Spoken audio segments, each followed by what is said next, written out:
Vamos lá. Nossa aula de produção textual se encontra na página 268 e 269 e nós vamos produzir um artigo de opinião, certo? Esse texto é muito parecido com o editorial, porque lá no editorial nós produzimos um texto para dar a opinião da revista, né, do jornal, de um grupo de pessoas sobre aquele assunto. Só que aqui você não vai falar em nome de outras pessoas, você vai falar em nome próprio. Você vai expressar a sua própria opinião sobre determinado assunto, certo? Então é você se posicionando diante da sociedade sobre determinados assuntos. E qual que é o tema que nós vamos trabalhar? A liberdade de expressão, que está aí na página 269. E ela está aqui no formato de pergunta. A liberdade de expressão deve ter um limite? Vocês sabem o que é a liberdade de expressão? Liberdade de expressão é quando nós temos total liberdade, como o nome já diz, de falar, exatamente. Não é necessariamente falar o que você quiser, mas falar o que você pensa sobre as coisas. Está acontecendo um problema na política do Brasil. Então, a liberdade de expressão permite que você ou se posicione a favor do que está acontecendo ou se posicione contra. Aquela famosa crítica que a gente vê na internet, que as pessoas geralmente comentam. Sabe quando alguém fala alguma coisa errada e o outro vai lá e desce o sarrafo? Ah, o fulano fez isso errado. Como é que diz como é que diz na linguagem de vocês? Vamos cancelar. Já viram essa expressão? Cancelou o fulano. Ou seja, o fulano foi lá, fez uma coisa que as pessoas não gostaram. E aí, uma forma de boicotar a ação dessa pessoa, mostrar que ela teve uma ação errada, é cancelando. Então essa é uma forma de liberdade de expressão, bem entre aspas, porque todo ser humano erra, todo mundo está sujeito a errar, né? Vai ser com os foguetes, porque eu não tenho culpa disso. Você não é fascinado. Vamos lá. Para a gente poder saber como escrever um artigo de opinião, nós vamos ler o artigo que está na 268. Que é para a gente entender como é que o texto é estruturado, né? Só lembrando para vocês, aqui vocês vão continuar escrevendo no mesmo esquema que vocês já estão acostumados. Introdução, desenvolvimento e depois conclusão. Inclusive, deixa eu fazer um adendo aqui, já que eu lembrei, serve para quem está aqui na sala e para quem está em casa. As avaliações que vocês fizeram, os editoriais que vocês escreveram, foram muito difíceis de corrigir. Eu fechei todas as notas e fiquei presa, digamos assim, nas produções do nono ano. Por quê? A maioria dos textos tinha 2 parágrafos. Alguns só tinham 1 parágrafo. Isso, para mim, ou para qualquer outra pessoa que for ler e analisar o texto de vocês, esse texto só tem o quê? Se tiver 1 parágrafo, só tem introdução. Se tiver 2, ele só tem introdução e desenvolvimento. Então, já fiquem cientes que a nota virá, tá? Aquele jeito. Porque na hora de produzir, vocês não tiveram atenção. Não tiveram atenção com o tema que vocês escolheram. E eu já tinha avisado para vocês anteriormente. Vocês iam ter um tema que seria da escolha de vocês, que vocês deveriam ter atenção com relação a esse tema na hora de escrever. Usaram argumentos totalmente genéricos, palavras totalmente abrangentes, não tinha nada muito específico. Então foi muito difícil corrigir o editorial de vocês. 80% da turma não escreveu um editorial. Escreveu um texto que poderia ser enquadrado na descrição, na narração, mas não é editorial. Não era editorial. Foi realmente bem difícil estar escrito de vocês. Então aqui, nesse artigo de opinião, e a partir de agora as atividades do quarto trimestre, em produção textual, estejam mais atentos, porque provavelmente a nota de vocês vai dar uma pesada, viu? Por conta dessa escrita do editorial, que realmente foi muito falha. Pode ser que vocês não tenham entendido o conteúdo, eu também não, né, me eximo dessa situação. Pode ser que vocês não tenham entendido o editorial, como escrever. Então a gente vai tentar recuperar essas notas de produção textual agora no quarto trimestre, para a gente não ter muita, como é que a gente diz? Para não sair tão prejudicado. No final das contas, não sair tão prejudicado. Então, bora lá. Acompanhe comigo aí na página 268. Grupo é preso com cartaz racista anti-cotas. Então, nós continuamos falando aqui sobre as cotas, que nós estávamos falando na correção de ontem, né? Voltamos aqui para falar sobre elas. 3 homens foram presos na madrugada de ontem, colando panfletos racistas com críticas ao programa de cotas de vagas para afrodescendentes nas universidades públicas. O grupo foi flagrado com material nas imediações da Vila Mariana, zona sul de São Paulo, próxima a uma universidade. Os 3 foram indiciados sob a acusação de crime de racismo, incitar a discriminação ou preconceito de raça, cor, religião, etnia ou procedência nacional. O crime é inafiançável, ou seja, você não pode pagar a fiança para ser liberado. Você vai permanecer lá até que o julgamento seja feito. E a pena é de 1 a 3 anos de prisão. Os cartazes que foram impressos do site do grupo White Power, Poder Branco, São Paulo dizia: vestibulando branco, hoje eles roubam sua vaga nas universidades públicas e chamam isso de direitos iguais. Se você não agir agora, quem nos garante que eles não roubarão vagas nos concursos públicos? Devemos assegurar a existência de nossa raça e o futuro de nossas crianças brancas. Também simula uma prova de vestibular feita por um negro com respostas com erros grosseiros e um carimbo de aprovado.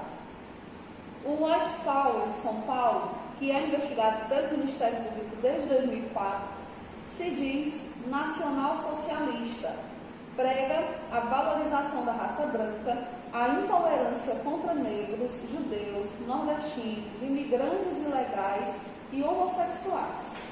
Os presos disseram à polícia que não são racistas. A Folha disseram que têm o direito de expressar a sua opinião. Só corrigindo, aqui não é necessariamente um artigo, né? É mais uma notícia. Eu te chamei de artigo, mas estava equivocado, que é uma notícia. Então vejam aqui, esse grupo, ele é contra ou a favor das cotas? Contra. A forma como eles encontraram para se posicionar, para dizer que eles eram contra as cotas, foi imprimir esses cartazes, né? Colar nas ruas e fazer essa espécie de propaganda contra as cotas. Só que a forma como eles estão se colocando aqui não é só um posicionamento contra as cotas. Eles estão contra uma série de pessoas que fazem parte da sociedade, como todos os outros, que foram citados aqui no final do texto. Negros, imigrantes, nordestinos. Vocês sabem que existe preconceito, né, de xenofobia, contra as pessoas que fazem parte aqui do Nordeste do Brasil, principalmente quando sai aqui do Nordeste e vai para o Sudeste, vai para o Centro-Oeste. Existe muito esse tipo de situação.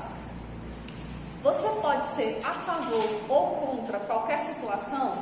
Sim, mas deve ter um limite. É isso que o tema do artigo quer saber de vocês. Particularmente, sim, eu acredito que nós temos que ter um limite. Por quê? O meu direito, as coisas que eu tenho que ser assegurado pela sociedade, tudo, começa quando eu preciso reivindicá-los, mas termina quando se depara com o direito da outra pessoa, né? Eu posso ser, não que eu seja, mas eu posso ser a favor das cotas e me posicionar de uma forma que eu não vá agredir as outras pessoas. Porque do mesmo jeito que eu posso me posicionar a favor, existem pessoas que podem se posicionar contra. E está tudo certo, porque nós vivemos num país democrático. Isso significa que todos nós podemos nos posicionar sobre qualquer tipo de assunto. Mas a gente sempre tem que tratar sobre as coisas com respeito, né? Não só com a gente, mas com todo mundo. Então vamos lá, 269. Eu vou pedir que vocês peguem o lápis e já vão fazendo as respostas dessas perguntinhas do número 1 ao número 6, já na frente delas, para que quando vocês forem produzir o texto em si, vocês já tenham uma lógica. Eu vou fazendo as perguntas, vocês já vão respondendo. Quem está em casa vai fazer o mesmo procedimento. Eu faço a pergunta, você já responde, e aí você já fica com o material, já fica com, digamos, um norte, né, para produzir, ficar mais fácil. Então, nossa proposta, tendo em vista as informações apresentadas na notícia e o seu conhecimento de mundo, produza um artigo de opinião que responda à seguinte pergunta: a liberdade de expressão deve ter um limite? Esse é o tema do artigo de vocês. Lembra, tema e título são duas coisas diferentes. O tema é aquilo que a banca te proporciona, é o que o livro está trazendo para você escrever. O título é você que cria para colocar no seu texto lá no final da sua produção. Então vamos lá. Primeira pergunta. Procure refletir bem sobre o tema antes de começar a escrever o seu artigo. Então, no caso aqui não é uma pergunta, só para você refletir sobre esse conteúdo. Segundo, procure definir um posicionamento claro a respeito do tema. Agora eu vou pedir que vocês, na frente aí da questão número 2, respondam sim ou não, que é automaticamente a resposta da pergunta. A liberdade de expressão deve ter um limite? Aí você vai escrever em ponto 2. Qual que é o seu posicionamento? Você vai botar sim ou não. E agora você vai escolher pelo menos 2 argumentos para defender a sua posição. E você vai escrever aí na segunda questão. Se você tiver colocado que sim, que você é a favor, aí que a liberdade de expressão deve ter um limite, aí você vai ter que escrever agora 2 palavras que depois você lembre dos argumentos. Por exemplo, sim, a liberdade de expressão tem que ter um limite por respeito ao próximo. Aí você pode escrever respeito ao próximo, já é um argumento. Lembrando, um argumento você escreve um parágrafo, não é isso? Sobre ele. Então a introdução é você falando sobre o tema, o desenvolvimento você traz os seus argumentos. Aqui eu estou pedindo para vocês fazerem pelo menos 2, mas depois vocês podem escrever mais, se vocês quiserem. Depois vocês podem escrever mais se vocês quiserem, caso não tenha ficado gravado, caso não tenha escutado. Segundo argumento. Primeiro, eu disse respeito ao próximo. E o segundo, a gente pode falar sobre os direitos e deveres do cidadão, que é mais um argumento para justificar que a liberdade de expressão tem que ter um limite. Porque se eu sou um cidadão que tenho meus direitos e deveres, significa que a outra pessoa também é um cidadão que tem seus direitos e deveres da mesma forma. Então, se eu quero ser respeitado, o próximo também deve ser respeitado. Se eu tenho o direito de defender a minha opinião, o próximo também precisa ter o direito de defender a sua opinião. Vou dar um exemplo de quem colocou não. Se porventura você tiver colocado a liberdade de expressão deve ter um limite, aí você colocou não. Argumentos que você pode usar. Não precisa, porque a liberdade de expressão é uma garantia constitucional que todo mundo tem que ter. Então, se eu coloco um limite, eu já estou tirando o direito da pessoa. Isso é um bom argumento, inclusive. Pode fazer até a gente pensar no assunto. Vocês sabiam disso? A liberdade de expressão está elencada na Constituição Federal. É direito garantido ao cidadão. Parte do princípio da dignidade da pessoa humana. Então, se em algum momento eu disser assim, olha, você é livre para dar a sua opinião, mas você não pode falar sobre isso, porque é o que o tema está dizendo, que a liberdade de expressão tem que ter um limite. Eu vou dizer, olha, você é livre para falar sobre política, mas você não pode falar para o candidato a vereador fulano de tal. Aí, eu tenho liberdade de expressão ou não? Tá vendo? Não é tão fácil quanto vocês imaginam. Esse é um argumento que poderia ser para quem colocou não. Terceiro, uma forma interessante de dar credibilidade aos seus argumentos consiste em apontar fatos históricos que provem a sua validade. Pensando nisso, que fatos ou épocas da nossa história você poderia relembrar no seu artigo para dar mais força para os seus argumentos? Se vocês tiverem dito que sim e tiverem colocado lá o respeito, né, ao próximo, vocês podem lembrar sobre a Declaração Universal dos Direitos Humanos. Escrevam, ficam caminhando, aproveitem. A Declaração Universal dos Direitos Humanos, que diz que toda pessoa é livre e toda pessoa pode decidir o que fazer da sua vida ou não. Quem tiver colocado não na resposta, no seu posicionamento, pode citar como argumento a Constituição Federal. Aí você vai pesquisar lá no artigo 5º, que é o maior artigo da Constituição. Na internet você acha ligeirinho. Artigo 5º da Constituição, para quem tiver colocado não, que lá fala sobre a liberdade de expressão, fala sobre posicionamento, sobre direitos e garantias individuais e coletivos. Você pode tirar argumentos de lá. Que foi basicamente isso aqui, repito, que faltou no editorial. A gente ter assim um posicionamento claro sobre o assunto que a gente estava escrevendo e saber muito bem os argumentos que a gente estava usando. Foi uma coisa assim muito solta, sem organização, sem estrutura. Quarto, cuidado com informações vagas, olha aí, coisas sem precisão. Palavras como ultimamente temos visto. Palavras como ultimamente temos visto. Ultimamente quando? De 2 anos para cá? Hoje? Semana passada? Percebem? Essa palavra ultimamente não me dá precisão de nada. Eu não sei a quanto tempo eu estou me referindo. Pode ser a um século atrás. Pode ser há um século atrás, pode ter sido no ano passado, pode ser uma coisa diária do cotidiano. Então essas palavras que dão um sentido generalizante, que vão generalizar as coisas, vocês têm que evitar. Escrevam aí na quarta. Não escrever palavras como ultimamente. Deixa eu pensar aqui outra que também tem um sentido bem generalizante. Ultimamente, constantemente, advérbio, né? Coisa que termina em mente aí.